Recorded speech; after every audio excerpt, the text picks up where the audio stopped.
which job is a lot less fun than most people expect. I'm a forensic scientist and it's literally the only thing people ask me about on dating apps. It's very technical work and it's extremely routine. Barnes & Noble. Your job has literally nothing to do with books. It obviously attracts a lot of that type, myself included. Park ranger. Don't get me wrong, I loved it. But a lot of days it was less talk about cool animals while wearing your ranger hat and more the toilets are overflowing again. Go clean the septic tank filter and stir the tank with a shovel. With a little bit of hey, there's a methed out guy down by the bridge. Can you convince him to leave without killing anyone? All for the low price of $26 a year with a college degree. I do closed captioning. While I joke that yes, I get paid to watch TV, it's actually very tedious. And if you don't actually enjoy the programming, you're being forced to watch something you don't care for. Or worse, if it's something I do enjoy like a long form drama, we usually chop those up into 15-minute increments and split between everyone, so I only see chunks and not always even in order. It actually ruins the show for me. I can imagine it's tedious. My partner corrects YouTube videos sometimes and that takes so long. As a deaf person, I really appreciate captions. So thank you for doing what you do. Working in a flower shop. It's just like any other retail job, but people constantly tell you how fun your job must be. Also, helping grieving families choose funeral flowers is not fun. I'm a marine biologist. I spent the last week measuring defrosted fish heads. The sea was angry that day. Well, I'm a scientist. I don't know if people usually think of that career as fun, but I think people think it's a lot more eureka, and a lot less this data has to be manually processed for 600 hours before I can analyze it. Not a specific job but traveling for work. I'm in tech and a lot of people starting out talk about wanting to go to customer sites and get out in the field. I love to travel for fun, but it's hard to fit in the fun stuff when you have presentations and stuff to worry about, and a lot of times your customers aren't in the fun cities anyway. I also think I prefer the stability and day-to-day schedule of traveling less frequently. A pediatric nurse. Being a nurse for children and adolescents. Everyone in nursing school talks about how much they want to work with kids. The reality is that a pediatric nurse sees more cases of abuse and neglect than any other specialty. Doesn't matter where you are in a pediatric hospital, it's the thing you see most. I've seen so many DCS, Department of Child Services, caseworkers that I've gotten to know some of them and became acquaintances with them. Sure, working with children and adolescents is great, but people don't think about the most essential piece of that puzzle, which is their families. It doesn't matter how good of care you give to those kids. If you don't loop the parents into that care, you may as well just not be doing anything for them. Video editor. The more I do it, the more I can't be asked. Although not necessarily bad. Beekeeping. Get used to the constant sound of buzzing during hive inspections, swarm removals, plus wearing the protective suit in hot air weather for hours on end. Give or take the situation. Also, there appears to be a large number of beekeepers allergic to bees, so EpiPens are a must. I always say the more fun it is to go somewhere, the worse it is to work there, like amusement parks and arcades. Honestly, every job that lots and lots of people really want to do sucks, mostly due to supply and demand. You're gonna be treated like sh*, and if you complain you're gonna be fired because you're inherently replaceable. Because there's thousands of people that would love to do your job for even less money than you are making. Baker. Coming into work at 3/4 am so you can have a 6 am baked goods is miserable. Demolition. Everyone wants to break sh with a sledgehammer. Everyone is tired of lifting that sledgehammer by 5 swings. Nobody wants to load the broken stuff into bags or a wheelbarrow and take it to the dumpster. I did a 2-week demo job years ago where I had to jackhammer, 75 pounds at least, a concrete slab and grind rebar in 2 pieces. I'm in good shape and that job fed me up. Video game testing. I've been working in the game industry for 6 years now, and teaching for 2. Testing video games is thought to be just you just play games all day. A little, but it's actually very specific and arduous. First of all, there are a bunch of testing methodologies such as load soak testing, white room testing, version testing, to name a few. But the most common one is functionality testing. Functionality testing is so if I walk into that corner with the shotgun in my inventory, I can clip through the wall. But if I have my M16 in my inventory, I don't clip through. Paleontologist. You don't get to work with full dinosaur skeletons and do all kinds of awesome expeditions. You're mostly sitting at a desk looking at some pictures and logging stuff on your computer. Maybe examining a fossil occasionally. If you're lucky you can go on a real dig. And OMG spend hours in the hot sun dusting off rocks. That actually sounds pretty fun. It basically sounds like school with some extra steps. Working in an animal shelter. For sure. It's probably less intense than zookeeping. But the amount of people who apply or volunteer expecting to come in and play with cute puppies all day is absurd. We're basically animal mates. You deal with animals of all sorts of behavioral and developmental stages shitting and pissing every effing where, and then you look over and this effing dog named Chumbawamba swimming in his water bowl, so you gotta fill that up 6 times and dry his kennel out, and then you go and mop up the cat room around 10 kittens who want to eat your mop, and also 4 children who are all yelling that there's puke in the floor and I must clean it. Now, not to mention all the extra behind the scenes work that the public never sees. How in the summer, during kitten and puppy season, the shelter built to house 500 max has 750, and I didn't take a lunch or sit at all for any of my shifts for the past 6 days. How the courts force us to put down animals that we know can be rehabilitated, but we don't get enough funding to fight it. How animal control just showed up with the 4th pregnant stray of the week, but intake is full and even double stacked in some cases. So your co-worker fosters the cats on her own. Not even to mention the shitty-effing people who do dumb shit and end up getting bit or scratched, and the animal is the one who bears those consequences. I am the proudest shelter worker in the world. I adore my job, even at its hardest. I didn't sit for 9.5 hours today and I found a cat turd in the cuff of my jeans, but it doesn't matter because a bonded pair of adult cats got adopted today. I took 6 applications this morning and the cat in bank 4 with the goopy eye is already looking better. And we sent a mama out to foster. The hard work is always worth it for these babies. Acting. All the ones we see on TV and movies are the 0.0001% of incredibly lucky and talented people who manage to thrive in a hostile and overcrowded industry. And even when you are working, the actual job itself is 99% sitting on apple crate and hot makeup waiting for some grips to move a lighting fixture. Then you say 3 lines over and over again for an hour. And then you rap. That was my experience as an extra. I waited all day for something to do and was given a role as a doorman but neglected to tell me anything else. Luckily I thought to open the door and it made it on screen, but that was it. Being an extra in a movie. Now, it can be super fun. I especially love historical and post-apocalyptic sci-fi fantasy type stuff. But a typical day on set wasn't what I thought it'd be when I started doing it. Often we have to get up at 3 or 4 in the morning to get to holding, and if you're a minute late to check in sometimes they'll kick you out. Then we sit around in holding with sometimes hundreds of other extras, and we're usually sitting there for a good 3 or 4 hours before they start telling us to get ready to film. During this time we go through long wardrobe, hair and makeup lines where they reuse clothes, unless you bring them yourself, brushes and makeup without washing them. When we finally get to film, it's often the same mundane motions over and over. Exceptions of course, and those are always fun. Then we either get shuffled around or go back to holding. Several more hours pass. We go film again. Hungry? You get lunch 6 hours after your call time, and a usually meager supply of snacks. In between takes it's more standing around, often in heat or rain, or we'll get shuffled into cramped spaces to wait.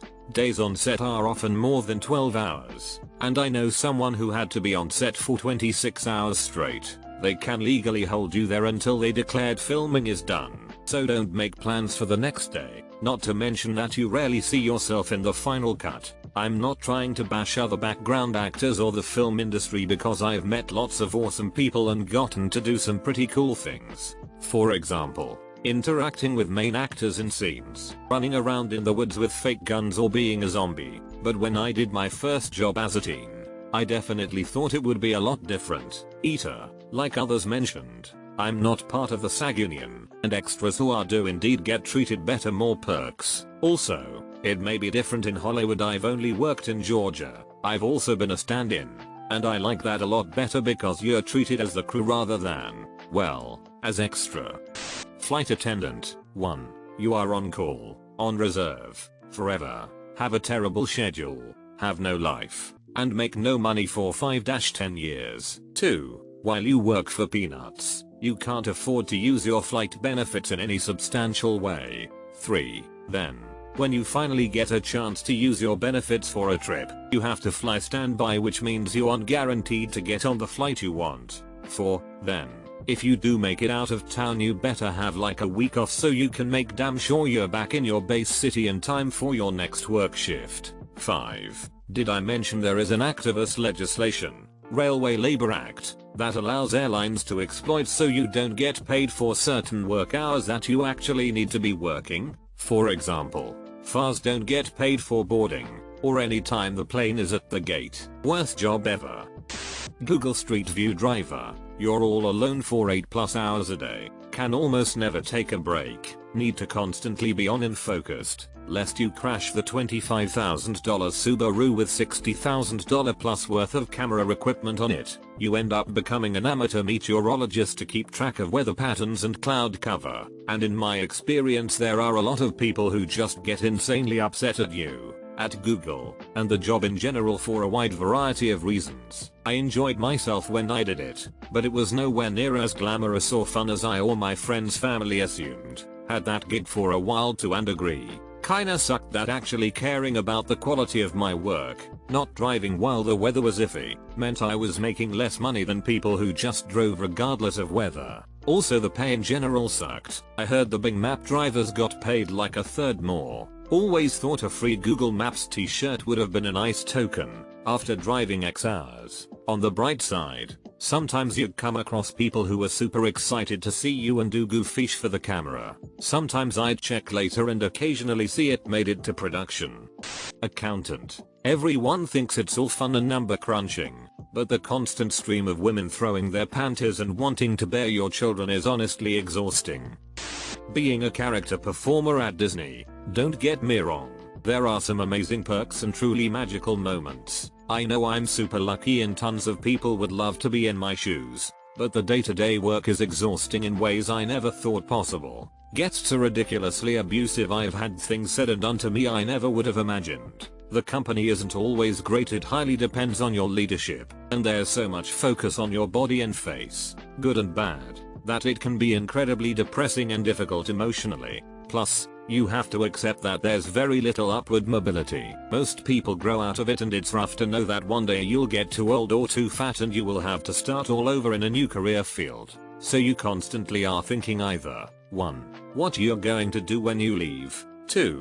How you're going to keep yourself there. I personally knew it would be temporary, and I now only work there seasonally while I have a normal career, but Disney has a way of sucking you in.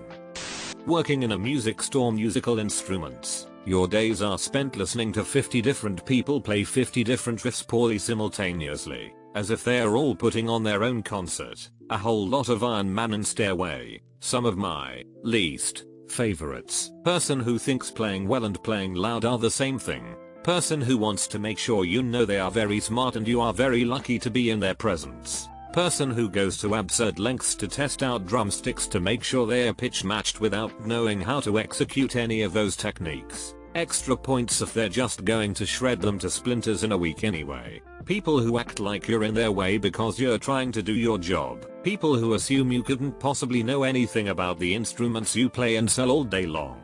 Side note, I mostly loved my time working in a music store and I enjoy helping people, but the people who come in with aggressive egos and nasty attitudes are insufferable. Oh my goodness, same thing at a craft beer bar. No, I do not want to hear about every craft beer that you've ever had or the best craft beer in your town. No, I am not going to tell my boss that this bar would be so much better if X. And yes, you are vastly more knowledgeable about the craft of beer than I am. Maybe, a lot of times not, because while I like people and talking to people, I really do not care about the brewing process. But I love to learn and love listening to what you have to say if you are saying it out of a true love of the craft and not because you are trying to prove to me that you know more than I do about beer. And no, I am not working here to hear misogynistic comments like if you wear a lower cut shirt, you'll get more tits or much worse, that I've usually heard before. Being a writer. I always thought it was my absolute dream job, but the only job I could get after college was working in a content mill as a blog writer. I used to work 70-hour weeks staring at the computer in a basement of an old bank writing bullshit articles about the dangers of mold, fence cleaning, and why you need a commercial awning, and the dream turned into a nightmare. While I still write occasionally, I am now working as a communications person, so it is a bit less heavy. Trimming weed. IDKY people think working with weed is like working in the Willy Wonka factory. It's not. You literally get to make tiny cuts with sticky scissors for 8 hours.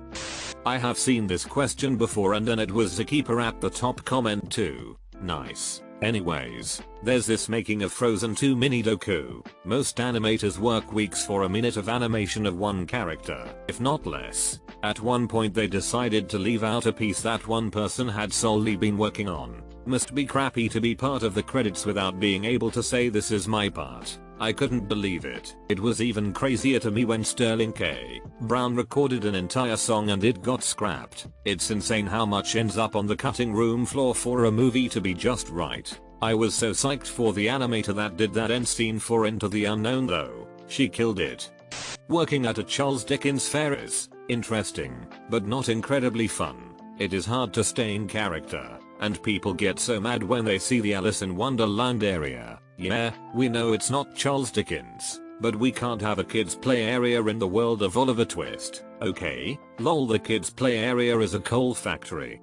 Seeing all this makes me feel like I don't want to have a job, but instead live off fish, as in catching and eating. It's my favorite thing to do, not the job of a fisherman. I hear that'll make your poop very oily and stinky. Archaeologist. Did it during my 20s and that was more than enough. Long, hot days, living out of cheap motels on Shpay, and you typically find nothing more than some pieces of glass and broken pottery. Every once in a blue moon you find something cool, but those items generally end up getting stored away in a box full of other artifacts never to be seen again. I went to George Washington's boyhood home near Fredericksburg, VA, where they were sifting through dirt. I was a tourist by myself, and watched them dig from a distance. Nothing amazing. What did amaze me though was the amount of people that asked what are digging for. I ended up asking the intern how many people ask that, and she said too many to count, sir. I felt so bad. A friend was doing some sort of biological survey on Alcatraz Island in San Francisco. They were in the off-limits zone, but it was clear they were doing some sort of monitoring due to their gadgets. Yet all day every day it was people asking, why do you get to go down there? What are you doing? For 2 straight weeks. This X10. Most people have no idea that professional archaeology is usually tedious, physically difficult, and uncomfortable work. And you get paid and share shitty hotel rooms with co-workers that like you are also functional alcoholics and have probably slept with other co-workers too. Oh. And that's actually a pretty good scenario after spending anywhere between 3 and 10 years getting a master's degree or doctorate. Did it for years. Gave it up for an office job when my kids were born. One of the best decisions I ever made. Co-workers that like you are also functional alcoholics. Yep, that's how I learned that drinking beer in the shower was a thing. Lawyer. No, it isn't like they show on TV. Hey, finally cases before the judge. Crap, the other party didn't show up. Next date that judge has given us 3 months away. Being a chef. All the flair and awesomeness they show on Vice and Netflix is far from what actually happens in the industry. It's not all fancy plates and tattooed cool haired guys doing their thing. It's a drug infested, law-breaking work environment that only benefits the owners of a restaurant. Honest, most real answer. Any job, every job. Until you've done it, you only have an idealized version of it in your head. Librarian. It's not all books and being quiet. There are also spreadsheets. I'm a librarian too. I wouldn't say it's not fun, but it's definitely not what people think it is. If we sat around reading books all day, no books would be checked in or checked out, no books would be shelved, no information would be answered, no computer help, no programming would take place, etc. I love my job and am inspired by it, but it's a lot more work than people think. Cybersecurity, bro, the movies do us no justice. Hacking is not as fast nor is it as easy as the media makes it. It's a great field, but you spend a lot of time researching or watching paint dry, especially in the gov side. Bar bouncer. Hours of tension and boredom interrupted by moments of adrenaline fueled fear for your life. Then some a-hole pukes cheap booze on your shoes. I write adult fanfiction as a side hustle. After a certain point it's just like writing a paper, except you have to keep thinking of different synonyms for a penis. I'm missing the part where this isn't fun. Toys R Us, not around anymore, but I'm sure this applies to other toy stores, though few that there are. It is still retail, and in this case it involves people's kids, so of course the parents are twice as entitled to have to deal with. Zookeeper, don't get me wrong. It's awesome to be around so many amazing animals and care for them, but the smells are ridiculously, insanely foul. I have a really strong stomach and it's still tough for me. We've had some interns quit over it. I was warned about the smells when getting into the field, but thought, oh, I volunteered at animal shelters, I know what animal stink smells like. Nope, not even clothes, which smell the worst. Are there any that don't? Vultures, their puke can melt metal and repels lions. It is hands down the worst thing I have ever experienced in my 30+ years on the planet. There are just no words to describe the pure molten hot rotting diaper stench that is vulture vomit. Penguins fishy oily bird stink. They are cute though, so they get a pass. Anteaters with diarrhea insect based watery shes are horrid. Otters, I don't think I know a single person who works with otters who's not bothered by the smell. They are related to ferrets, so they have super strong musk, way stronger than ferrets, and smear it everywhere. They also eat nothing but fish, and you really can smell it in their oily, gooey poop. Big cats. Out in the open it's not so bad, but I've thrown up in the night houses rain shelters before. Huge, 6-pound piles of catch all over the floor, with no litter to mask the smell. Unneutered male lions will spray too, like a cat. One lion makes enough spray to make the whole place smell like a cat hoarder's house. Ha ha ha. That's the truth. I've been a keeper for 10 years and recently became a department director and was surprised how much of a problem we have with this with the new keepers and interns. I've had to constantly tell some of them, yes, you do actually have to clean up the otter poop. Yes, I know it's slimy and smells like rotten fish. That is how an otter works. No, you can't take an hour break to shower 3 times just because you slipped in the sick cheater's diarrhea puke. Go wipe it off and get back to work. Managing a dog hotel, breaking up dog fights, dogs shitting in the lobby and the occasional lawful owners. Video game tester, you aren't spending your time playing completed fully realized games. You are playing the same level of a game over and over, seeing if there are bugs. After reading through this thread for 20 minutes I've concluded that every job sucks. Pilot, you could lose your career with a single illness or injury, which could be happening to me soon. Gamma Master at an escape room. It's the same repetitive script, resetting the same stuff, giving clues and hints about the same things. The patrons are often competitive families who argue, obnoxious impatient 13-year-olds, college students who have been drinking, idiots who break and touch that I specifically told them not to. They never remember your initial instructions. If something gets broken during one group, you have to hurry and fix it before the next group. Working at an amusement park. Accounting isn't the adrenaline rush that most people think it is. Teacher, children are psychic vampires. Video game developer, non-indie, they're notoriously overworked, especially during crunch time. The field is highly competitive too, so I imagine if you have the slightest issue with work being your entire life, it wouldn't be hard to replace you. Voice acting is also pretty brutal. Voice actors generally don't get paid very well and they're straining their throats or whatever. Event planner, it's hell on earth when you have a million things going on and you're waiting for everything to come together.